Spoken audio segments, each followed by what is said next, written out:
ఇలా కుండ తెచ్చుకునేప్పుడు ఏదన్నా రాసుకొనొస్తే బెటర్. మనము మంచి కార్యక్రమాలకి, వేరే కార్యక్రమాలకి వాడే కొన్ని వస్తువులుంటాయి.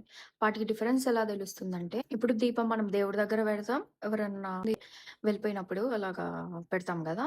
మనం దేవుడి దగ్గర పెట్టే దీపంలో మనం కొంచెం పసుపో, కుంకుమో, అక్షంతలో వేసి ఒక కింద పువ్వు పెట్టి పెడతాం. అవునా? దానికి దీనికి డిఫరెన్స్ కోసం అనమాట.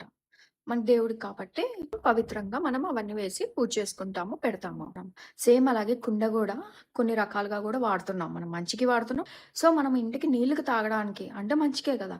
మంచికి తెచ్చుకుంటున్నప్పుడు మనం దాని మీద ఏదన్నా ఒకటి ఓమనో, క్రాస్ మార్కో, టిక్ మార్కో, స్వస్తిక్ పెట్టుకోవచ్చు. అట్లా ఏదైనా గూడా అలాగా మార్క్ చేసి రాసి పెట్టుకొని ఒక చాక్ పీస్‌తోనో, దేనితోనో రాసుకొని ఇంటికి తెచ్చుకుంటే మంచిది. ఓకేనా? విషయం మీకేమన్నా కొంచెం చాదస్తంగా అలా అనిపించొచ్చు. బట్ మంచి విషయం గదా! ఫాలో అయితే ఏమవుతుందో ఒక టిక్ మార్కో ఏదో ఒకటి పెట్టుకొని రావడమే. దానివల్ల మనం నష్టపోయేదేమీ లేదు. బట్ పెద్దవాళ్ళు చెప్పింది పాటిస్తే అయిపోతుంది. మంచి విషయమే అనిపిస్తే మీకు వీడియోని లైక్ చేసి నా అకౌంట్‌ని ఫాలో చేయండి. సబ్స్క్రైబ్ చేసుకోవడం మర్చిపోకండి. ఓకేనా? బాయ్.